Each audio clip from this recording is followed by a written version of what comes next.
بسم الله الرحمن الرحيم. جمال الوجود بذكر الإله، وتصفو الحياة بنور هدى. جمال الوجود بذكر الإله، وتصفو الحياة بنور هدى. وتطلب نفس له طاعة، ويبلغ سعد إلى منتهى. فؤاد شغوف. نحمده ونصلي على رسوله الكريم، أما بعد، فأعوذ بالله من الشيطان الرجيم. بسم الله الرحمن الرحيم. يا أيها الذين آمنوا ادخلوا في السلم كافة ولا تتبعوا خطوات الشيطان إنه لكم عدو مبين. وقال النبي صلى الله عليه وسلم: الصيام والقرآن يشفعان للعبد. يقول الصيام: يا ربي إني منعته الطعام والشهوات بالنهار. ويقول القرآن: يا ربي إني منعته بالنوم بالليل فشفعني فيه. فيشفعان، أو كما قال النبي عليه الصلاة والسلام. رب اشرح لي صدري ويسر لي أمري واحلل عقدة من لساني يفقهوا قولي. تو میرے بھائیوں، بزرگوں، دوستوں، جیسا کہ آپ تمام حضرات کو معلوم ہے کہ آج اس رمضان کا دوسرا جمعہ ہے. اللہ کے فضل و کرم سے، اللہ کے مہربانی سے، اللہ کے عنایت سے ہمارے روزے یہاں تک پہنچے ہیں. ہر نیک کام کی توفیق اللہ کے جانب سے ملتی ہے. جب اذان دی جاتی ہے حی علی الصلاح اور حی علی الفلاح کے جواب میں کیا کہتے ہیں؟ لا حول ولا قوت الا باللہ. اس کا معنی ہے نیکی کرنے کی طاقت نہیں ہے، گناہوں سے بچنے کی قوت نہیں ہے، مگر اللہ کے جانب سے. تو نیکی کرنے کی توفیق بھی اللہ کے جانب سے، نیکی کرنے کی توفیق بھی اللہ کے جانب سے، گناہوں سے بچنے کی طاقت بھی اللہ کے جانب سے. اللہ کے توفیق سے ہی آدمی نیک کام کر سکتا ہے اور برے کام سے دور بچ سکتا ہے. تو اسی لیے اب ہمارے اتنے روزے ہوئے ہیں تو وہ اللہ کے توفیق سے ہی ہوئے ہیں. اس پر اللہ کا شکر بجا لانا. تو میرے بھائیوں، ابھی جو میں نے آپ حضرات کے سامنے ایک حدیث پڑھی جو مسند امام احمد رحمۃ اللہ علیہ کی لکھی ہوئی ہے، اس میں حدیث یہ نقل کی گئی ہے کہ اللہ کے نبی علیہ السلام فرما رہے ہیں کہ روزہ اور قرآن یہ دونوں کے دونوں اللہ کے پاس بندے کے لیے سفارش کریں گے. روزہ بھی کرے گا اور قرآن بھی کرے گا. سب سے پہلے روزہ کہے گا یقول انی منعتہ، اے اللہ یہ جو تیرا بندہ ہے اس کو میں نے روکے رکھا تھا. کس سے؟ الطعام والشہوات، کھانے پینے سے بھی اس کو روکے رکھا تھا اور اپنی دلی خواہشات کو پورے کرنے سے بھی میں نے اس کو روکے رکھا تھا. اس کے حق میں میری سفارش کو قبول فرما. یہ روزہ اللہ کے سامنے بولے گا. اس کے بعد قرآن بولے گا اے اللہ میں نے اس کو رات میں سونے سے روک رکھا تھا. انی منعتہ بالنوم باللیل، میں نے اس کو رات میں سونے سے روک رکھا تھا، یہ مجھے پڑھا کرتا تھا. فشفعنی، تو میری اس کے حق میں سفارش کو قبول فرما. تو ہوتا ایسا ہے کہ اللہ کے نبی علیہ السلام نے خود فرمایا فیشفعانی، اللہ تعالیٰ دونوں کی سفارش کو قبول کر اس کو جنت میں ڈال دیں گے.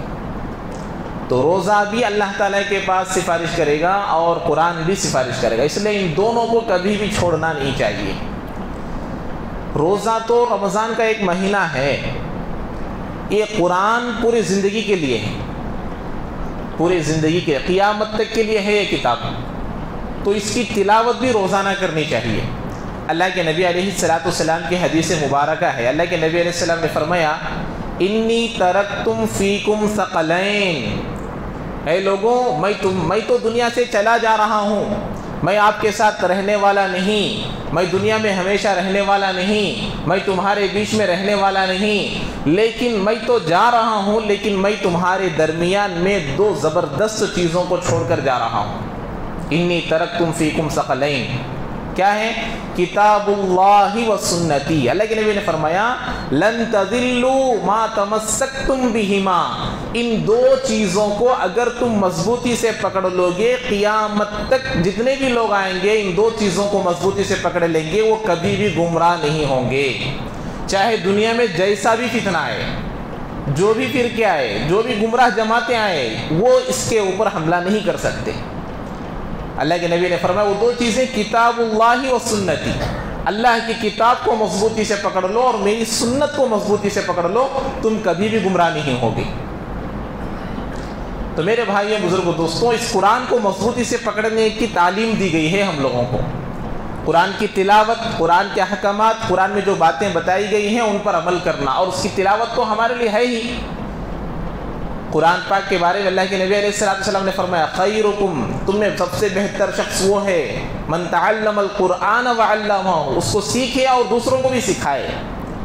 تو اسی لیے قرآن کو پڑھنے کی کوشش کرنا، اس سے پہلے بھی میں آپ لوگوں کو بتایا تھا، قرآن پڑھنا، قرآن پڑھنے کی وجہ سے آدمی اٹک اٹک کر پڑھے گا تو اللہ تبارک و تعالیٰ اس کو دگنا ثواب دیں گے، ایک تو پڑھنے کا ثواب، دوسرا اٹکنے کی وجہ سے جو اس پر دشواری ہو رہی ہے، پریشانی ہو رہی ہے، اس کے بدلے میں بھی اللہ ثواب دیں گے۔ یہ قرآن کا مہینہ ہے، قرآن کے ساتھ ہی ہمارا رمضان گزرنا، قرآن کو سنتے۔ ایک یہاں تک بھی دیکھا گیا کتنے لوگ ایسے ہیں جو بالکل بوڑھے ہو گئے، اب ان کے اندر سیکھنے کی صلاحیت نہیں ہے، ایسے لوگ قرآن کو لے کر، میں خود دیکھا ہوں، قرآن کو لے کر یہ بھی سچ ہے، یہ بھی سچ ہے، یہ بھی سچ ہے، یہ بھی سچ ہے کہہ کر صفوں کو پلٹ رہے ہیں۔ اللہ کو کیا یہ کیا ہے؟ یہ بھی صحیح ہے، یعنی کہ قرآن میں کوئی جھوٹ تو نہیں ہے نا۔ تو قرآن سے محبت، قرآن کو دیکھنا بھی ایک حدیث کے مطابق عبادت ہے، اگرچہ حدیث ضعیف ہے لیکن عبادت ہے۔ کعبۃ اللہ کو دیکھنا، ماں باپ کو دیکھنا، قرآن کو دیکھنا، زمزم کو دیکھنا، یہ جو چیزیں ہیں ان کو دیکھنے سے بھی عبادت ہے۔ تو قرآن جیسی مقدس کتاب ہمارے درمیان میں ہے تو ہم اس کو چھوڑنا نہیں۔ ہمارے گھر میں ہمارے دن کی ابتدا قرآن کی تلاوت سے ہونا۔ آج کتنے مسلمانوں کے گھر ایسے ہیں کہ صبح گانوں سے ہو رہی ہے، آج ہمارے گھروں کی صبح کیسے ہو رہی ہے؟ گانوں سے ہو رہی ہے۔ چھوٹا بچہ گانا شروع کر دیا تو ماں باپ خوش ہو جاتے کہ میرا بیٹا بولنا شروع کر دیا، گانا شروع کر دیا۔ گانا یاد کرنے کی ضرورت نہیں ہے، سن لیے یاد ہو گیا، سن لیے یاد ہوگا۔ کیوں؟ گناہ کے لیے محنت کرنے کی ضرورت نہیں پڑتی، شیطان اس کے پیچھے پڑا ہوا ہے۔ وہی دیکھیے والعصر انا اعطینا، یہ صورتیں جس کو نہیں آتی اس کو یاد کرنے میں کتنی دشواری ہوتی ہے، اس لیے کہ ہماری زبان، ہمارا دل، ہمارے اعضاء، ہمارا مزاج، ہمارا کردار گناہوں کی طرف زیادہ مائل ہو گیا، تو اس گناہ کو زیادہ عکس کر رہا ہے، گناہوں کو زیادہ کھینچ رہا ہے۔ جب ہمارا مزاج، ہمارا کردار، ہمارا رہن سہن دین کے موافق ہوگا تو دین کی باتیں جلدی ہم کو یاد ہو جائیں گی۔ جیسے مثال کے طور پر آپ سمجھیے، دودھ دینے والا آتا ہے، صبح میں گھر کو وغیرہ دودھ ڈالنے کے لیے آتا ہے، اس کے پاس ہم پیالہ لے کر جاتے ہیں۔ اب رات کا جو پیالہ ہے وہ برسا ہے، گندا ہے، اس کے اندر رات کی کوئی چیز پڑی ہوئی ہے جو خراب ہو گئی ہے، اس میں جا کر دودھ پوچھیں گے ڈالے گا وہ کہے گا صاف برتن لائیں گے تو میں ڈالوں گا، اگرچہ آپ پیسے مت دو، میری شان کے خلاف ہے کہ میں دودھ اس میں ڈالوں۔ کوئی دودھ والا اس میں دودھ نہیں ڈالے گا کیا بھائی؟ نہیں ڈالے گا۔ تو ایسے ہی دین اور دین کی باتیں، دین کی عظمت اللہ تعالیٰ انہی کو دیتے ہیں جن کے اندر یہ اس کی تڑپ بھی ہو اور وہ صاف بھی ہو دنیا کے جھمیلے سے۔ اس لیے ایک بزرگ نے فرمایا ہدایت اور دین اتنا سستا بھی نہیں ہے کہ بندہ اللہ سے طلب کرے اور اللہ اس کو نہ دے، اتنی مہنگی بھی نہیں ہے ہدایت اور یہ دین، اور اتنا سستا بھی نہیں ہے کہ بندہ مانگ نہیں رہا ہے اللہ اس کو دے دے، اتنی سستی بھی نہیں ہے۔ تو اسی لیے میرے بھائیوں بزرگوں دوستوں، قرآن کو مضبوطی سے پکڑنا، تلاوت بھی، اور ہم بھی سیکھنا اور ہمارے بچوں کو بھی سکھلانا۔ جیسے کہ میں کل آپ حضرات کے سامنے بتایا تھا کہ حضرت ابو ذر رضی اللہ تعالیٰ عنہ کی حدیث مبارکہ کو بیان کروں گا. وہ اس میں اللہ کے نبی علیہ السلام حضرت ابو ذر رضی اللہ تعالیٰ عنہ سے 7 باتوں کی نصیحت کیے ہیں. کتنے باتوں کی بھائی؟ 7 باتوں کی. وہ جو حضرت ابو ہریرہ رضی اللہ تعالیٰ عنہ کو کیے تھے 5 باتیں، اس میں 7 باتوں کی نصیحت کی رہے. حضرت ابو ذر رضی اللہ تعالیٰ عنہ خود فرماتے ہیں انی دخلت علی رسول اللہ صلی اللہ علیہ وسلم، اللہ کے نبی علیہ السلام کی خدمت میں حاضر ہوا. میں نے کہا اے اللہ کے نبی مجھے نصیحت کیجیے، اوصینی مجھے نصیحت کیجیے اللہ کے نبی. تو اللہ کے نبی علیہ السلام سب سے پہلی بات یہی بتائے اوصیک بتقوی اللہ. 7 باتیں بتاتے ہیں، اس میں سے ہر بات کا فائدہ بھی بتاتے ہیں، بینیفٹ بھی بتاتے ہیں اللہ کے نبی. اوصیک بتقوی اللہ، اللہ کے نبی نے فرمایا میں تم کو نصیحت کرتا ہوں کہ تم اللہ کو ہمیشہ ڈرو، اللہ کے ڈر کو دل میں ہمیشہ رکھو. دنیا میں دیکھیے جو بھی کام ہوتا ہے یا تو خوف سے ہوتا ہے یا تو شوق سے ہوتا ہے. دنیا میں جو بھی آدمی جو بھی کام کر رہا ہے یا تو خوف سے کرے گا یا تو شوق سے کرے گا. آدمی جو کام وغیرہ کو جاتا ہے دل نہیں چاہتا لیکن خوف سے جاتا ہے کہ بھئی جائیں گے تو سیلری ملے گی، جائیں گے تو ہمارا گھر چلے گا، خوف جا رہا ہے. نماز وغیرہ پڑھ رہا ہے آدمی، وہ جو ہے پھر بھی اللہ اس کے بدلے میں نیکیاں دیں گے، بدلے میں شوق سے آدمی جا رہا ہے. دنیا کا ہر کام اسی کے بدلے میں چلتا ہے. تو اللہ کے نبی نے فرمایا اللہ کا خوف تمہارے دل میں ہمیشہ رکھو. اس سے کیا فائدہ ہوگا؟ اللہ کے نبی فرما رہے ہیں فَإِنَّهُ أَزْيَنُ لِأَمْرِكَ كُلِّهِ، جب تمہارے دل میں اللہ کا ڈر آ جائے گا تمہاری پوری زندگی سنور جائے گی، بن جائے گی، مزین ہو جائے گی. پوری زندگی میرا اٹھنا چلنا بیٹھنا بات کرنا، بیوی کے ساتھ کی زندگی، ماں باپ کے ساتھ کی زندگی، معاملات، معاشرت، اخلاقیات، یہ تمام اعمال میرے دین کے موافق، نبی کے موافق ہو جائیں گے. کب؟ جب دل کے اندر اللہ کا ڈر، اللہ کا خوف ہو. یہ اللہ کے نبی اس کا فائدہ بتائے. دوسری بات اللہ کے نبی علیہ السلام نے فرمایا، یہ بولنے کے بعد حضرت ابو ذر نے فرمایا اے اللہ کے نبی قلت زدنی، اللہ کے نبی اور مجھے نصیحت کیجیے، قلت زدنی اور نصیحت کیجیے. تو اللہ کے نبی علیہ السلام نے اس وقت فرمایا علیک بتلاوت القرآن و ذکر اللہ عز وجل. اللہ کے نبی نے فرمایا تمہارے اوپر قرآن کی تلاوت بھی لازم ہے، اللہ کا ذکر بھی لازم ہے. قرآن کی تلاوت الگ چیز، اللہ کا ذکر الگ چیز، دونوں ذکر ہی ہے لیکن تلاوت ایک الگ ذکر ہے اور ذکر اللہ کو یاد کرنا ایک الگ ذکر ہے. دونوں کو لازم پکڑو ابو ذر، دونوں کو لازم پکڑو. اب یہ دونوں کو لازم پکڑنے سے کیا ہوگا اس کا فائدہ بھی سنیں. اللہ کے نبی نے فرمایا علیک بتلاوت القرآن و ذکر اللہ عز وجل فإنہ ذکر لک فی السماء و نور لک فی الارض. جب تم قرآن کی تلاوت پابندی سے کرو گے اور اللہ کا ذکر پابندی سے کرو گے تمہارا ذکر آسمانوں میں ہوگا اور زمین میں تمہارے لیے نور ہوگا. آسمانوں میں ذکر ہوگا اور زمین میں تمہارے لیے نور ہوگا. آسمانوں میں نور کا کیا مطلب؟ اللہ کے نبی علیہ آسمانوں میں نور کا، آسمانوں میں ذکر کا مطلب اللہ تعالیٰ یاد کریں گے اس بندے کو فرشتوں کے درمیان کہ یہ بندہ قرآن کی تلاوت کر رہا ہے، میرا کلام پڑھ رہا ہے، اللہ یاد کریں گے. اور زمین میں نور کا کیا مطلب؟ آدمی نیک کام کرنا چاہے گا تو اللہ تعالیٰ سہولتیں پیدا کرے گا، آسانیاں پیدا کرے. آج آدمی 5 وقت کی نماز پڑھنا چاہ رہا ہے لیکن مشغولیت کی وجہ سے نہیں پڑھ پا رہا. آدمی دین پر چلنا چاہ رہا لیکن اس سے سہولتیں فراہم نہیں ہو رہی، پریشانیاں آ رہی ہیں جس کی وجہ سے وہ دین پر ٹک نہیں پا رہا، دین پر جم نہیں پا رہا. اللہ تعالیٰ اس کے لیے راستوں کو کھولیں گے، اس کو دین پر چلنے کے لیے آسانی کریں گے. اس لیے صبح شام کی جو تسبیحات بتائی جاتی ہیں 100 مرتبہ، تیسرا کلمہ، درود شریف اور استغفار، اس کو پابندی کے ساتھ کرنا، قبلے کی طرف رخ کر بیٹھ کر وضو کے ساتھ اس کو پابندی سے کیجئے، پھر دیکھیے اس کے نتائج کیا نکلتے ہیں. تو یہ 2 باتیں ہو گئی، آج تک 2 باتیں کافی ہیں اور 5 باتیں باقی ہیں، وہ انشاءاللہ پھر کل بتاؤں گا. تو کل ایک صاحب سوال کیے تھے کہ زکوٰۃ کن کن کو دے سکتے ہیں. رمضان آ گیا تو زکوٰۃ کے سوال ہی زیادہ ہوتے ہیں، حالانکہ رمضان زکوٰۃ کا مہینہ نہیں ہے. جب میرا سال ہوگا وہی جب میرے پاس مال آ کر سال گزر گیا تو وہ میرے لیے زکوٰۃ کا سال ہے، زکوٰۃ کا مہینہ ہے، زکوٰۃ کا دن ہے. لیکن پھر بھی اکثر و بیشتر بعض لوگ کر لیے ہوں گے ترتیب رمضان میں نکالنے کی بہتر ہے.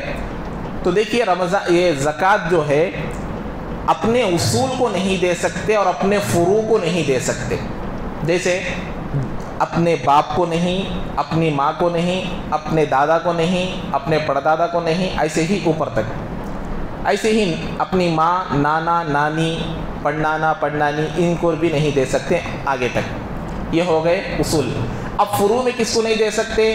اپنے بیٹے کو، پوتے کو، پڑپوترے کو، پوتی کو، ایسے ہی نواسا، نواسی، پڑنواسی ان تمام چیزوں کو اس طرف نہیں دے سکتے. باقی جتنے بھی لوگ ہیں، بہن ہے، بھائی ہے، پھوپھی ہے، ماموں ہے، خالہ ہے، ان تمام کو زکوٰۃ دے سکتے ہیں، لیکن وہ زکوٰۃ کے مستحق رہنا. ان کو دینے سے ڈبل ثواب.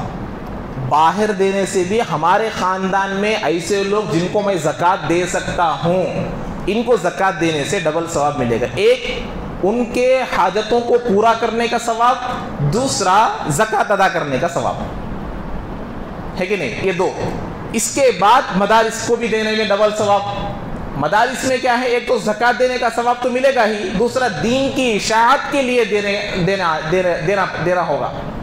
دین کی اشاعت، دین کے تحفظ کے لیے، شریعت کے تحفظ کے لیے، کہ اب مدارس رہیں گے تو دین زندہ رہے گا، مدارس رہیں گے تو علماء رہیں گے، مفتیان رہیں گے، حفاظ رہیں گے.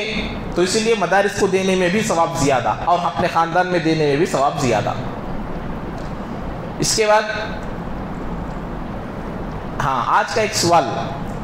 امام صاحب نماز پڑھ رہے ہیں، تراویح ہو، جیسے کہ آج جمعہ کے دن اکثر و بیشتر پہلی رکعت میں سورہ سجدے کی تلاوت کرتے ہیں اور دوسری رکعت میں سورہ دہر پڑھتے ہیں. تو ایسی صورت میں یا پھر تراویح کی صورت میں امام صاحب سجدہ تلاوت کر لیے، سجدے کی آیت کو پڑھ لیے. اب بعض لوگ وضو خانے میں ہیں، جو لوگ امام صاحب کے ساتھ شریک ہے وہ لوگ تو سجدہ کر لیں گے، لیکن جو حضرات وہاں وضو خانے میں ہے، جو ابھی آ رہے ہیں، ان سے سجدہ چھوٹ گیا، لیکن وہ آیت کو سنے ہیں. تراویح میں بھی اکثر ایسا ہوتا ہے اور جمعہ کے دن فجر کی نماز میں بھی ایسا ہوتا ہے. تو ایسی صورت میں ان لوگوں کا کیا حکم ہے جو نماز میں شریک نہیں ہے؟ تو اس کے بارے میں دیکھیے، جو بھی سجدے تلاوت کی آیت کو سن لیتا ہے اس کے اوپر سجدہ واجب ہو جاتا ہے، کرنا ضروری ہے، نہیں کرے گا تو گنہگار ہوگا. لیکن وہ اشخاص جو باہر سے سنے ہیں نماز اس میں مسجد میں پڑھنے والے امام صاحب سے، اگر وہ لوگ آ کر اسی رکعت میں مل گئے، امام صاحب جس رکعت میں سجدہ کیے ہیں اسی رکعت میں آ کر شریک ہو گئے، اسی رکعت میں مل گئے، تو اب ان سے سجدہ ساقط ہو جائے گا، سجدہ پھر دوبارہ کرنے کی ضرورت نہیں ہے. اگر آنے تک وہ رکعت ہی ختم ہو گئی، دوسری رکعت میں آ گئے، تو اب نماز کے بعد وہ سجدے کا اعادہ کرنا، اس کو دہرانا یا اس کو سجدہ کرنا ضروری ہے. دوسری رکعت میں آئیں گے تو پہلی رکعت میں آنے سے سجدہ پا لیا یہ سمجھا جائے گا. جیسے اب امام صاحب رکوع میں ہیں، ہم آ کر مل گئے ظہر اثر میں، رکوع میں آ کر ملے، تو گویا کہ ہم لوگوں کو پوری رکعت مل گئی نا. حالانکہ سورہ فاتحہ میں نہیں تھے، سورۃ فاتحہ کے بعد دوسری سورت میں بھی نہیں تھے، لیکن رکوع مل گیا تو ہم لوگوں کو پوری رکعت مل گئی. ایسے ہی اگر وہ رکعت مل گئی تو گویا کہ ہم کو وہ سجدہ بھی مل گیا. اگر وہ رکعت چھوٹ گئی تو سجدہ نہیں ملا، نماز کے بعد ہم لوگوں کو وہ سجدہ دہرانا پڑے گا. اور کیا ہے سوال؟ دو تین سوال آئے تھے، ذہن سے نکل گئے. اچھا، ایک سوال یہ آیا تھا، دیکھیے دین کے مسائل ایسے ہیں، اللہ کے نبی علیہ السلام یہاں تک کہ دین کے ہر مسائل کو حل کر کر گئے ہیں. یہ مسئلہ نہیں، یہ مسئلہ نہیں، ایسا نہیں ہے. ہر مسئلے کا حل شریعت میں موجود ہے. جیسے بیوی کے ساتھ جو ہماری تنہائی کی زندگی ہے، وہ مسائل بھی اللہ کے نبی سے ثابت ہے اور وہ بھی شریعت اس کی بھی تعلیم دیتی ہے. تو ایسے ہی ایک مسئلہ یہ ہے کہ زیر ناف اور زائد بالوں کو نکالنے کی حد کیا ہے. جو زائد بالوں کو نکالتے ہیں اس کو نکالنے کی حد کیا ہے؟ دیکھیے سب سے زیادہ افضل اور اعلیٰ یہ ہے کہ ہر جمعہ میں اس کو صاف کرے، یہ سب سے اعلیٰ درجہ ہے. نہیں ہو سکتا تو کم سے کم 15 دن، 15 دن بھی نہیں تو آخر 20 دن یہاں تک کر سکتے ہیں۔ لاسٹ جو ٹارگٹ ہے، جو حد اس کی جو حد ہے وہ 40 دن ہے۔ 40 دن تک بھی چھوڑنا نہیں ہے، وہ حد وہاں تک بتائی جا رہی ہے۔ 40 دن بالکل نہیں چھوڑنا چاہیے۔ 40 دن کے بعد بھی اگر کوئی آدمی ان کو صاف نہیں کرتا تو سخت گناہ ہوگا۔ نماز تو ہو جائے گی لیکن نماز گناہ کے ارتکاب کی حالت میں پڑ رہا ہے، تو اس لیے کبھی بھی آ کر 8 دن میں نکالے گا تو نور علی نور، 15 دن میں نکالے گا تو بہتر ہے، کم سے کم 20 دن یا کم سے کم آخری درجہ مہینے میں 1 مرتبہ تو بھی ضرور اس کو صاف کر لینا، اس سے زائد نکالنا درست نہیں ہے۔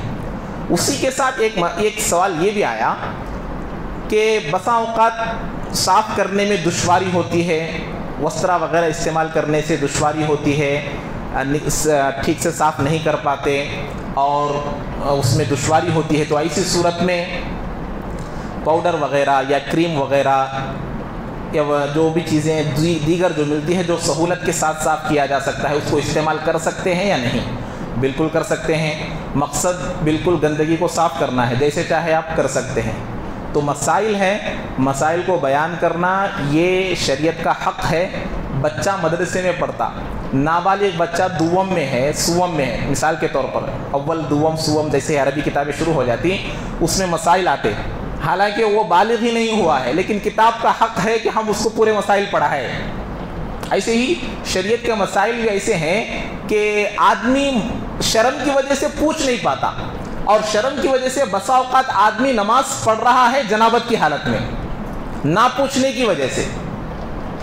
تمام مسائل کو معلوم کرنا، اور مسائل کو معلوم کرنا، دیکھیے عبادت درست ہونے کے لیے مسائل کا علم ہونا ضروری ہے۔ آدمی عبادتوں پر عبادتیں کر رہا ہے لیکن مسائل کا علم نہیں ہے تو اس کو معلوم ہی نہیں ہے کہ اس کی عبادت صحیح ہو رہی ہے نہیں ہو رہی ہے، تو اس لیے اس کو معلوم کرنا چاہیے۔ جی اور کچھ سوال؟ نمازی کے سامنے سے گزرنا،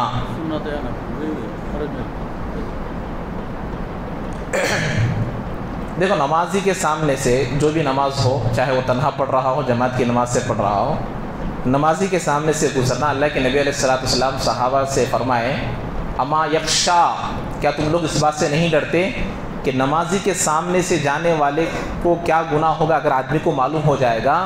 تو ایک روایت میں 20 سال اور ایک روایت پہ 40 سال کا آیا ہے، وہ گناہ کیا ہے بول کر اگر اس کو معلوم ہو گیا تو 40 سال تک بھی وہ آدمی وہی رہے گا، سامنے سے نہیں جائے گا، اتنا بڑا گناہ ہے۔ اور دوسری بات یہ، ایک تو مسئلہ ہے نمازی کے سامنے سے گزرنا، نمازی آدمی ایسی جگہ پڑھ رہا ہے جو راستہ ہے، نماز آدمی ایسی جگہ پڑھ رہا ہے، نماز پڑھ کر جانے کا دوسرا راستہ ہے ہی نہیں دوسرے لوگوں کے لیے، اب اس کو جانا ہے، ایمرجنسی ہے، اب وہ اس کے سامنے سے جائے گا، اب نمازی کو گناہ ہوگا کیونکہ اس کی غلطی ہے کہ وہ ایسی جگہ کھڑا ہے۔ دوسری جگہ ہونے کے باوجود، دوسری جگہ جانے کی رہنے کے باوجود جب اسی جگہ سے گیا تو یہ گنہگار ہوگا، یہ یاد رکھنا۔ اور اسی میں ایک دوسرا مسئلہ یہ ہے، نماز پڑھنے کے وقت میں اکثر و بیشتر بعض لوگوں کی عادت، امام صاحب سے پہلے رکوع میں چلے آتے، امام سے پہلے سجدے میں چلے آتے، اطمینان سے نماز پڑھنا ہے، سمیع اللہ لمن حمیدہ کے بعد بھی ایک دعا ہے، ربنا ولک الحمد حمدا کثیرا طیبا مبارکا فی، پڑھ سکتے ہیں تو پڑھ لیجئے، ورنہ امام صاحب جب تک رکتے ہیں تب تک تو رکیے، صرف 5 سیکنڈ کی بات ہوتی ہے، اس میں اتنا جلدی کرتے ہیں، امام صاحب ابھی کھڑے رہتے ہیں، یہ صاحب بیٹھ گئے رہتے ہیں، کیا جلدی ہے وہ؟ تو کھڑنا ہے، امام صاحب جب تک نہیں جاتے ہم لوگوں کو کھڑنا، کیا نیت باندھتے ہیں ہم لوگ؟ تابع اس امام کے باندھے ہیں یا امام میرے تابع باندھے ہیں ہم لوگ نیت؟ کیا باندھے ہیں بھائی؟ ہم تابع اس امام کی نیت باندھتے ہیں، امام میرے تابع نہیں باندھتے ہم لوگ۔ قرات میں خاموش رہتے، امام صاحب کی تابعداری کر لیتے، سب میں تابعداری کر، جہاں رکوع سجدے کا مسئلہ آتا، اے امام صاحب اب تمہیں ہمارے تابع بولتے ہیں ہم لوگ، اس میں بھی ہم امام صاحب کے تابع رہنا، تو جلدی چلے جاتے۔ سجدے کے دونوں سجدے کے درمیان میں بھی ایک دعا ہے، اللہم اغفر لی ورحمنی وعافنی واہدنی وارزقنی، اس دعا کو پڑھ لینا، یہ پڑھ لیں گے تو آپ کی عادت چلے جائے گی، اس کو سیکھ لینا، چھوٹی دعا ہے، سیکھ لینا، بڑے فضائل اس کے، تو نماز اطمینان کے ساتھ پڑھنے میں آسانی ہوگی۔ تو اس لیے اس میں کیا خدشہ ہے معلوم؟ اللہ کے نبی علیہ السلام نے فرمایا کہ جو آدمی امام صاحب سے پہلے ارکان ادا کرتا ہے اللہ تعالیٰ قیامت کے دن اس کے چہرے کو گدھے کا چہرہ بنائیں گے. کتنی بڑی وعید ہے, اس سے بچنا چاہیے. جی اور کچھ سوال کر رہے تھے, کیا بول رہے ہیں؟ ہاں ہاں دیکھو, تمباکو کھانا یہ تو مکروہ ہے, مکروہ تحریمی ہے, جو کہ درست نہیں ہے شریعت میں. اب وہ منہ میں رکھ کر وہ ذبح کر رہا ہے, لیکن بسم اللہ اللہ اکبر کہہ کر کر رہا ہے تو ذبح تو ہو جائے گا, اس میں کوئی یہ نہیں ہے, لیکن وہ چیز کھانا درست نہیں ہے. ذبح درست ہونے کے لیے مسلمان کا ہونا ضروری اور تسمیہ ضروری ہے. یہ 2 شرطیں پائی گئی, اور اس کے ساتھ وہ جو رگ ہوتے ہیں اس میں سے کم 2 یا 3 رگوں کا کٹ جانا, یہ کٹ گیا تو ختم. اب یہ جانور ہمارے لیے حلال ہو جاتا. یہ تمباکو رکھنے سے کوئی حرج تو نہیں ہے, ذبح پر اس کا کوئی اثر نہیں ہوگا, لیکن وہ کھانا درست نہیں ہے. جی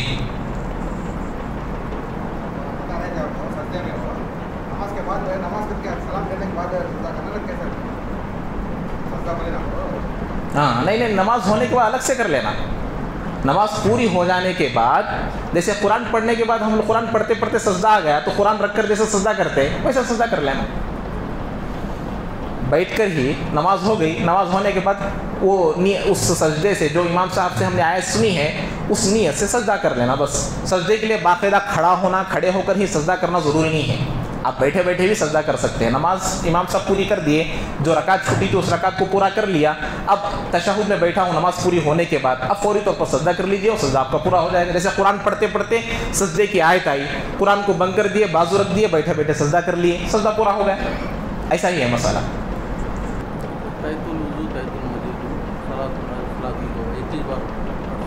ہاں تحیۃ الوضو, تحیۃ المسجد, اور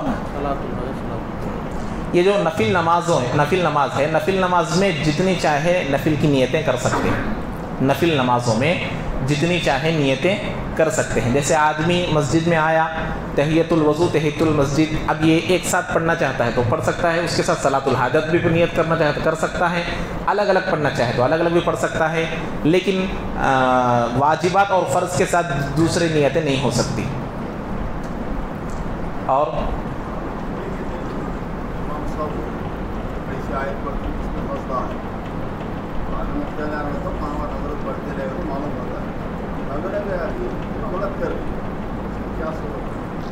نوے آ رہے معلوم نہیں جاری حضرت آیت تلاوت سجدہ پڑھی تو کیا کیا معلوم غلطی کر لیتی ہے نوے. اچھا, اس لیے امام صاحب بولنا بہتر ہے. دیکھو سجدہ آیت میں سجدہ, یہ رکعت میں سجدہ آنے والا ہے, یہ بولنا ثابت نہیں ہے اور بولنا درست بھی نہیں ہے. اس لیے کہ تراویح میں قرآن جیسے پڑھتے ہیں وہ بولنا ضروری نہیں ہے.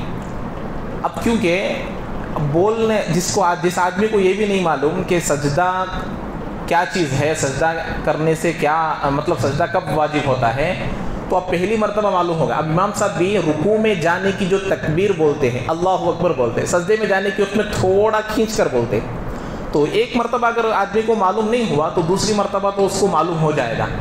تو اب مسائل کو معلوم کرنے کے بعد اس کے اندر ایک شناخت تو ہو جاتی ہے کہ بھائی تراویح میں سجدہ آتا ہے, تو بیان کرنا تو نہیں ہے. اگر کوئی امام صاحب بولتے ہیں تو اجازت تو ہے, لیکن بولنا ضروری نہیں ہے, چھوڑنا چاہے تو چھوڑ سکتے ہیں. اور مسائل معلوم ہونے کے بعد وہ اس کی عادت بنا لیں گے کہ سجدہ آئے گا, سجدہ کرنا ہے. اور کچھ سوال ہے بھائی؟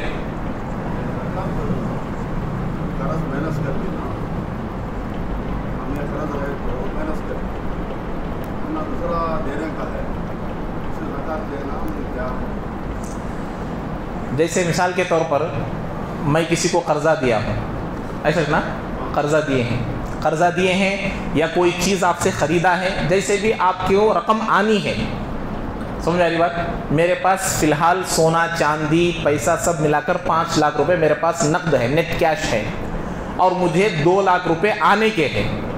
تو اس کے آنے میں آپ کو پورا یقین ہے کہ وہ پیسے میرے ہیں, مجھے آئیں گے, تو آپ کو اس کی زکوٰۃ نکالنا پڑے گا, آتے کی نہیں کی. آتے کی نہیں کی ڈاؤٹ ہے تو نہیں آنا زیادہ یقین ہے تو اس کے اوپر زکوٰۃ نہیں ہے. جیسے مثال کے طور پر گھر کے کرائے میں میں رہتا ہوں, ایڈوانس میں 50,000 روپے دیا ہوں. اب وہ مالک کے پاس رہتے, اونر کے پاس رہتے نا 50,000 روپے, ماہانہ 5,000 روپے میں ادا کرتا ہوں, 50,000 کس کے پاس رہتے؟ مالک کے پاس رہتے. تو جو کرائے پر ہے وہ 50,000 کی زکوٰۃ نکالے گا, کیونکہ گھر چھوڑنے کے بعد کیا کرے گا, وہ واپس دے گا, یقینی طور پر مجھے ملے گا, تو اس رقم کی زکوٰۃ بھی مجھ پر ہی ہے, دوسروں پر نہیں ہے, وہ اونر پر نہیں ہے. ایسا ہی ہے اس کا مسئلہ بھی. جی اور کچھ سوال ہے بھائی؟ ٹھیک, اللہ تعالیٰ سے ہم تمام کو عمل کی توفیق نصیب فرمائے.